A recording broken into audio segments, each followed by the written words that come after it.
What's up, y'all? You're listening to the Extra Point College Football Podcast. I'm your host, Jacob Carnes, joined as always by my co-host, Daniel Hammock. Daniel, unfortunately, this is not our full-time job, and we had to take a little week off, but we're back. We're back, and I'm glad we're back because, this was supposed to be a slow Saturday for college football, and it was the opposite because I've got 13 tabs open with game box scores. And there could be more. Yeah, this was a wild one, and it just kept getting wilder. This was the kind of day, Jacob, that you were happy to escape with a win if you were a top team and just put a W on the board. Struggle win is still a win. You want to be talking about a win instead of a loss because those losses were being handed out. It was a weird day, and you could tell from the jump something was off. So it happened every window, every game window, you had something. The upset bug was going around. I agree. This was a survive Saturday. So let's talk about the two big games out west where you had ranked v ranked Pac-12 matchups. Those top four teams in the Pac-12 kind of played each other. Let's start with the big one in LA. So USC and UCLA played in the Rose Bowl. There were fans there, which was good to see for the Rose Bowl. And USC, man, I say they squeaked out a win. They won 48-45, but the offense was impressive. I think Caleb Williams he didn't lock down the Heisman, but he put his name, I think he had locked down a spot in New York after that game and put himself firmly in the conversation, especially with everything else that's going on elsewhere. Difference in this game, man, UCLA had 3 turnovers, 3 picks by DTR, and USC wins by 3. They clinched their spot in the Pac-12 championship. It's tough spot having those turnovers like you mentioned with UCLA. This really legitimizes USC in my eyes because I view, just like I imagine you do, UCLA as a very quality opponent, and so USC winning this game proves a lot to me as far as just this team's DNA and what they can achieve. I like the fight that UCLA came with, even with those 3 turnovers. Like you said, they're still only lose by 3. Great offensive game, great entertaining game going back and forth. So definitely one we kept our eye on. This kind of sets the stage next week. USC playing Notre Dame. Who has really turned themselves into a quality opponent after kind of a rough start. Now they're looking like the real deal, and so that game becomes just a one that all the onlookers are going to be keying in on. Common opponent for USC and Clemson, if that argument starts to come up of a couple maybe one-loss conference champs, just something to kind of keep in mind. So that's going to be a fun one to watch next week. There's always a 50% chance of this whenever USC is playing, but they just came off of, I think you could argue it's the best uniform matchup in the country when USC and UCLA play. But then you get another one next week with USC and Notre Dame. It's great. I was watching highlights of the game. It was a cut-in of another game that I was watching at the time, and that was my first comment to my wife. We were watching. I was like, man, those uniforms look so pretty. I was like, you know what? Jacob's probably smiling right now at this uniform matchup. Yeah. So you love a good 1000%. Uniform matchup. Of course I do. Yeah. That was gorgeous to watch on TV. Loved it as color v color. Can't wait to see it again next year. Oh, yeah. With the red and the blue, beautiful. Rose Bowl, whole deal. Hey, shout out to USC. They win, move on, firmly in the college football playoff conversation because they will now guarantee themselves a chance to play for the Pac-12 championship. So put themselves in the driver's seat in the Pac-12. They got to beat Notre Dame next week. So big game. We will break it down here on the podcast. We got a lot of games to cover. Let's move on to the other Pac-12 game. Pac-12 after dark, that 10:30 kick on the East Coast, Oregon and Utah. Oregon pulls away. I say pulls away. They were ahead the whole game, 20-17. Bo Nix played in the first half, and then he was not going to play the second half. They were up, trusting their defense. First play, he didn't play quarterback. Scoop and score, and Bo right back in the game. Right. So he played hurt. I'm curious how much they need him next week against Oregon State, because I don't think they can overlook Oregon State. But if they win that game next week, they will play USC in the Pac-12 championship. Impressive win for Oregon, because again, win by any means necessary. Style Right. points did not matter in this game. They're out of the playoff conversation, but I think for this Oregon team and program, like them upsetting USC, I don't even know if they're going to be favored. We'll see. Them winning a Pac-12 championship is still very important to them. Going and playing for the Rose Bowl, Bo Nix for his personal draft stock. I mean, I think this is still very important for First year of a new Oregon. head coach, Yeah, everything. Yeah. everything. So Oregon, again, by any means necessary, they beat Utah by 3, a very good Utah team. I was just impressed with finding a new way to win yesterday, especially coming off of that tough loss with Bo Nix being hurt. I was just impressed by the Ducks. Yeah, good defensive showing, 3 interceptions, 3 takeaways by that defense. You know, and obviously only giving up 17 points. I mean, this is, just a tough game in general. You're always going to have a tough game against a Kyle Whittingham coach team. This is one you always circle at the beginning of the year, Utah and Oregon. So Oregon did a good job of getting the win. Hard fought. So definitely keeps them in that discussion for Pac-12 championship and everything you just mentioned. So excited to see what they can do. Me too. All right, moving on. We got a lot of games to talk about. Let's Oh talk yeah, about college football playoff contenders that got beat and are now out of playoff contention. And we have to start with Daniel. we do. I feel like, you and I live in Atlanta.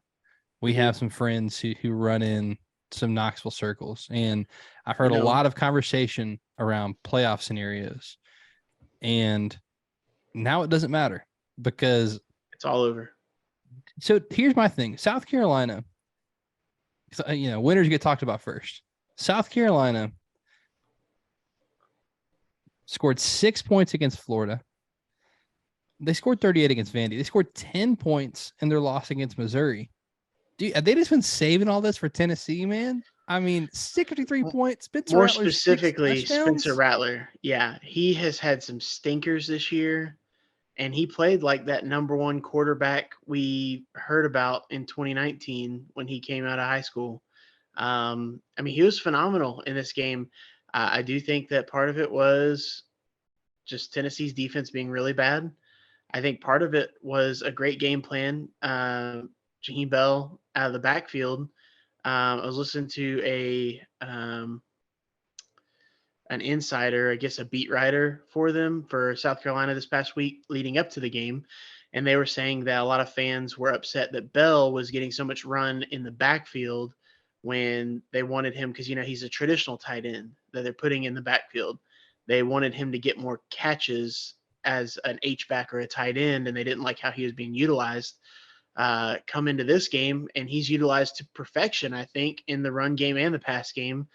Some wheel routes out of the backfield. I mean, I thought it was a masterful game by Satterfield as the offensive coordinator. I think that was just a good game plan altogether. But honestly, the big story here is that Tennessee could not match them score for score, got behind early, and when they stubbed their toe, you got to have a counterpunch, and that defense just could not hold up of the run or the pass.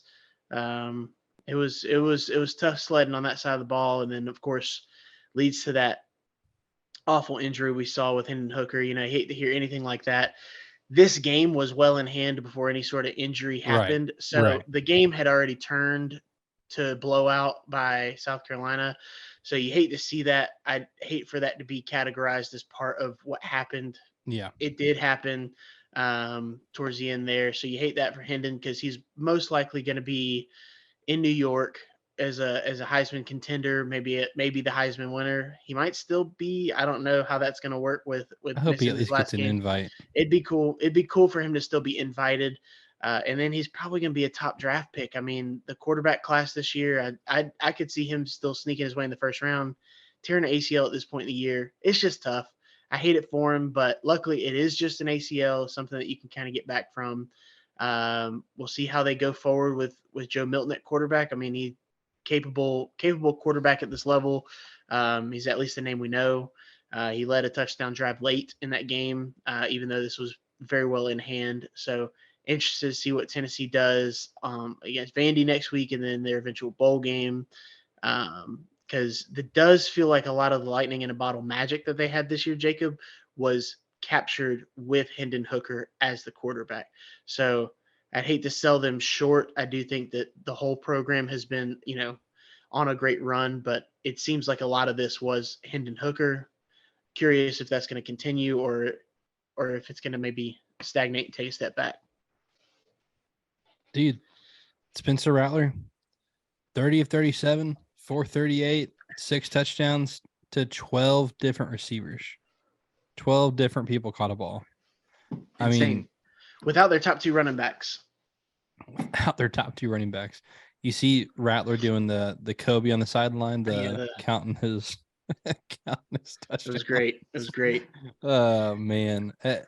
College football never fails to deliver. Every year we think, man, how are we going to sort this out and select 4? It's going to be so difficult. And then it's like, it kind of has a way. And here's the best part, Daniel, is right now we have 4 undefeated teams. 2 of them play each other this Saturday. Right. And so we're going to have a max of 3 undefeated teams. So once again, there's never been more than 3 teams who can definitively say they deserve to play for a national championship, which is why 4 is the perfect number. 4 is actually one too many, if we're being honest. Yeah. So, yeah, this again, college football has a funny way of sorting things out. And it did so again in the ACC. Was it a long shot? Yeah. Probably, because the resume was weak. But I do think a one-loss ACC champ is in. If you would have asked me before, if we actually would have recorded last week, like we planned to twice, once I canceled, once you canceled, so we're both on that boat. If we did the whole thing that I always forget every week, where you say, "Hey, Daniel, what's another game you're watching this week?" It would have been this game. It would have been Georgia Tech and North Carolina. I would wanted to see Drake May and see if he can continue his Heisman bid. And I'd also want to see if Georgia Tech could get their 5th win, because there's not going to be enough bowl teams this year.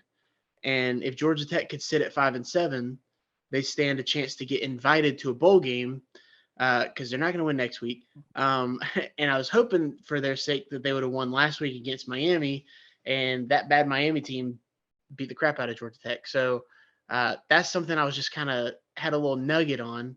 And then sure enough, turn this game on, and what is going on? Jacob, they're down to their 3rd-string quarterback, which was their 2nd-string quarterback, Zach Gibson. I believe, what was he, a transfer from Akron? Transfer from Akron. Okay. He's been terrible so far. He's been the worst quarterback I've watched this season. He's the one that ran out of bounds on 4th down at the end of a game. When they went to the freshman Pyron, he played well. He gave them a spark. And of course, he injures his collarbone, and he was out for the season. So you had Jeff Sims and Zach Pyron out for the season. And so it looked bleak. It still may not look good next week, but man, he got it together. Maybe having those first team reps, because both times that he's played, he's been coming off the bench. So maybe the first team reps helped him. But 17 points from this North Carolina offense. I mean, was it the 85 Bears out there? Because this offense has been clicking like crazy. What happened?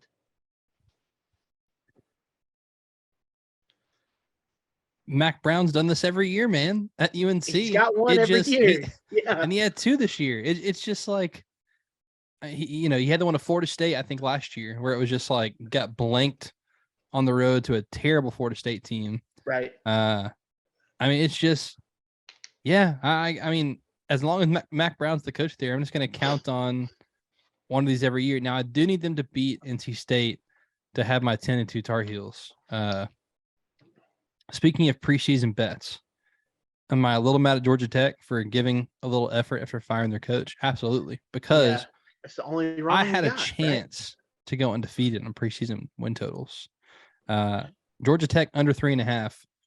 I would bet it again. It's the right side to fire their coach. Man. They fired their coach. Sure thing.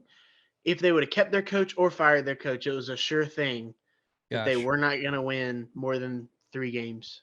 I'll give those picks in a later episode after championship weekend as like a, hey, teams we were right about, wrong about. Because I will say, Daniel, sitting at 6-1 on best bets for preseason win totals with 1 to go, and it's still in play. Go Gophers! So need Minnesota to squeak that win out next week, and we'll go 7-1. So thank you, Georgia Tech, for that 1 loss. Appreciate it. Now, humility is 1 week away. 1 week for me too.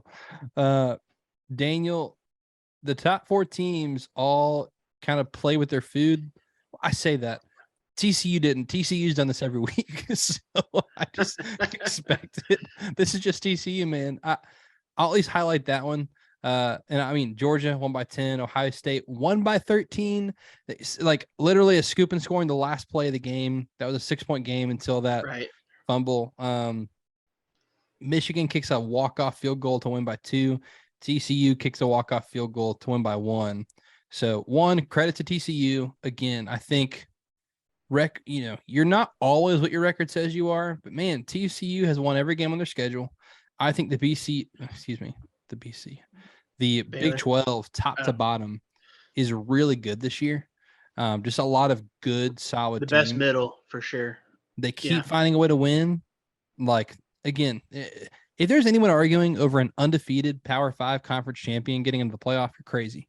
Like, if TCU wins every game they're in, like, that shouldn't even be a conversation. It should be there's a 1-loss TCU get in. That's a conversation worth debating. Right. That's a question. It's not, does undefeated Big 12 champion insert team here? Doesn't matter. They're in. So credit to TCU. At Stats Award, Parker on Twitter posed a phenomenal question. And he's a TCU guy.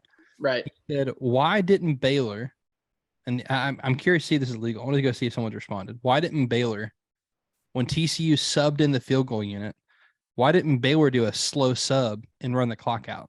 Oh. Because that's legal, because when the offense subs, defense has a chance to, and defense will do that with high-flying offenses. They'll jog off slowly. Yeah. Like, give the defense time to get set, milk it. Yeah. Dude, there is 7 seconds left. I mean, number one, it's impressive that they calmly ran everybody out there, got set, and nailed a 42-yard field goal with no timeout. I mean, they ran a running play. I was gonna say the gall for them to run a running attempt right before that to set this up. I mean, that's just crazy. I mean, man, Baylor, I hate it for Baylor because I know that they gave a great effort this game. Really, really almost just stole this one from TCU this season. And then TCU, they've got a nerve for this where they can just kind of be calm in these pressure situations because they've been doing it all year. I do think that kind of battle test is going to help them in the long run. If they go to the playoff, I think that they're gonna be a tough out for anybody, just because they don't quit. So that belief is strong. But that was crazy to see them run. I mean, they didn't even have the kicker out there. The kick, like the field goal unit gets set up, and they don't even run the kicker where he like takes a few steps back. He just ran into his spot, and then just ran up and kicked it. So you never see that ever. Everybody always tries to save some sort of timeout or have a stopped clock for their kicking team to run out. So definitely something they have to practice that because there's no way. I know teams Sonny practice Dykes that, but said after the game, crazy. He was calm. He just said, "Yeah, we practice that every week. Not a big deal. We're ready for it. Like, calm as can be, man." That's, but again, Georgia wins by 10. Play with their food. Ohio State and Michigan play with their food. They both stay undefeated. That was my biggest thing was Ohio State and Michigan. Please stay undefeated because we all deserve the game to be undefeated versus undefeated. So we get that matchup. So again, this is one of the Saturdays where you win and move on because other people are losing. Daniel, I've got a grouping of teams that lost. You tell me where you want to go. So UCF was upset by Navy 17-14. That's crazy. Louisville upset NC State 25-10. This game was not this close. Arkansas beat Ole Miss 42-27. Let's go there. I mean, to be fair, Ole Miss rattled off. What is it? This was 42-12 in the fourth quarter. Yeah, they scored. They scored a lot late. Um, with this game, I mean, in the first half, it was 35-6 at halftime, I believe. Um, it was Yeah. it was just one of these where you saw Arkansas assert their will on offense with and the difference when KJ Jefferson is there at quarterback. They're His healthy. ability to throw the ball is enough of a threat to make Rocket Sanders one of the best running backs in the country. I mean, I'm not he can't quite do it week in and week out, but when he has that threat of KJ Jefferson being able to run the ball, and throw the ball with accuracy, because these other quarterbacks have not been able to do it. Play Hornsby and I forget the other guy's name. They played both of the other quarterbacks for Arkansas while they were without KJ Jefferson. I mean, their rushing attack severely struggled, and I mean, Rocket Sanders was 220 yards, 240 yards, something crazy. Just a phenomenal game, and so I think that he's such a big difference for this team. And I know that, Ole Miss had their will kind of broken last week against Alabama, where that was their, second loss. And so maybe they didn't have all the stars in their eyes of maybe, oh, hey, we could still backdoor our way into a championship or do this or do that. So maybe that game kind of had a little hangover effect. But Arkansas, that's one thing under Sam Pittman. They're going to come with pride and play tough. And I mean, it just stinks that KJ Jefferson has been hurt for part of this year, because I do think that they maybe win at least one of those games that he was not 100%. I think if they would have beaten Liberty, I think he played, but he was not 100% in that game. I think if they had beaten Liberty, I think there'd be a lot less of a letdown feeling about Arkansas this year. They'd be kind of on their way to maybe a 9-win season, 8-9 wins. By this, they're looking at maybe 7 wins if they beat Missouri this week. So, anyways, I was very impressed with Arkansas. That being said, Ole Miss, got to kind of scratch your head, but I think it has to have some sort of hangover effect from Alabama last week, um, coupled with running into just a tough out in Arkansas. Oh yeah. Now, I mean, we did preseason. We get to the schedule and say win loss, which you never know how this season's actually going to go. But we want to get similar records. And I'm like, man, Ole Miss could start undefeated and lose like 4 or 5 games in a row. That's possible. And they've had their schedule was just backloaded, man. It was just like if it falls apart, it might really fall apart. But the big win for Arkansas, I would have loved to see this team healthy all year. For sure. Injuries are a part of football. Louisville beat NC State. They're really, they're looking strong here at the end of the season. UCF is disappointing because they were our pick for getting on the year 6 bid. They still might. They still have wins over Tulane and Cincinnati. So we'll see. Here's a good one, Daniel. Bedlam. So Bedlam goes one of 3 ways, man.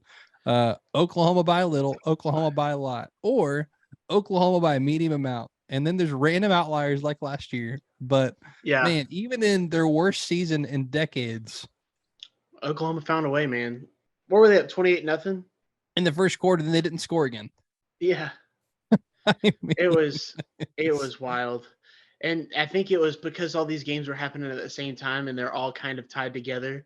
You had USC and Caleb Williams were losing at the time to UCLA. You had Oklahoma up 28-0, and then you had South Carolina with Spencer Rattler beating Tennessee. So it was like all these like Oklahoma relationed, games happening. It's like the only one that made sense was Oklahoma taking care of Oklahoma State. Now, granted, last year that was just crazy. What a crazy, crazy game. Great for Oklahoma State to kind of break up this win streak last year, but this year returned to, order was restored. This fraudulent Oklahoma State team was exposed again by an even more fraudulent Oklahoma Sooner team. So Surprised that it happened, but you know, it's this is the kind of stuff that makes college football great. This rivalry, if you're looking at it with the lens of the postseason, it's meaningless.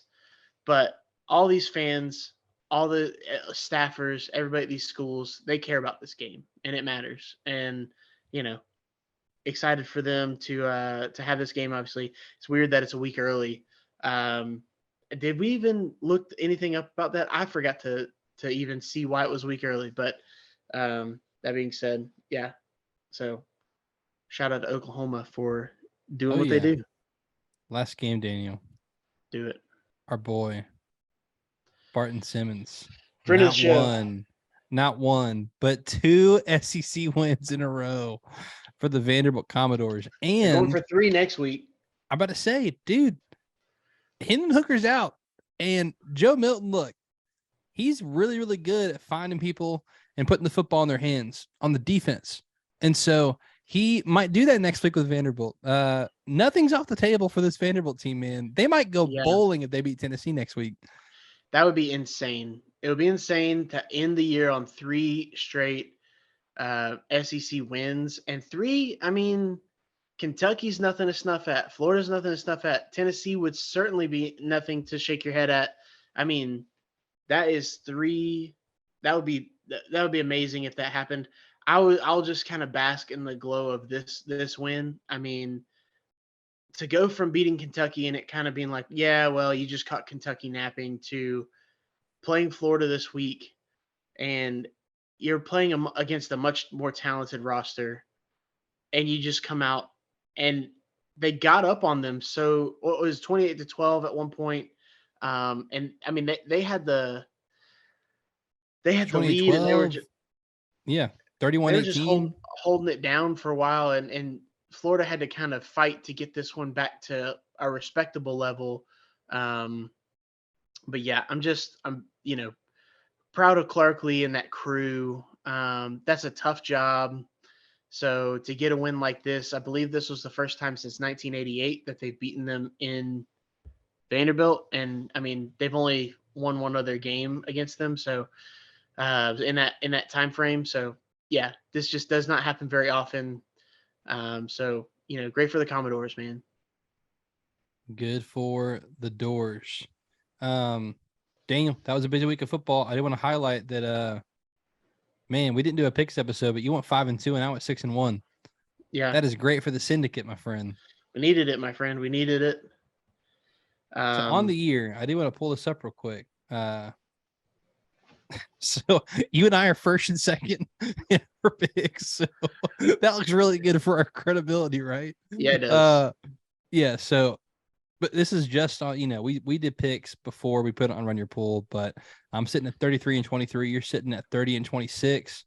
Preston tied with you though, and second at 30-26. So, Troy right there and tied for fourth with Kevin and, I believe Troy has a lot Anderson. less losses, though. I think he missed a week or something. Yeah. He's probably got the best percentage of anybody. So he might. Shout out Troy. He's only 5 above 500. I'm 10 above 500. So okay. I think he had a good streak going for a little bit, and then maybe fallen off there recently. So hey, still anyone's game. So yeah. One more. But me and you were 1-2.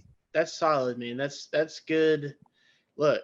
I guess we'll have to be our own guest in the pod. All right. Yeah. It's the reason we have the show, because if otherwise, what are people listening for? We need to be the experts. If we're not the experts, then what's going on?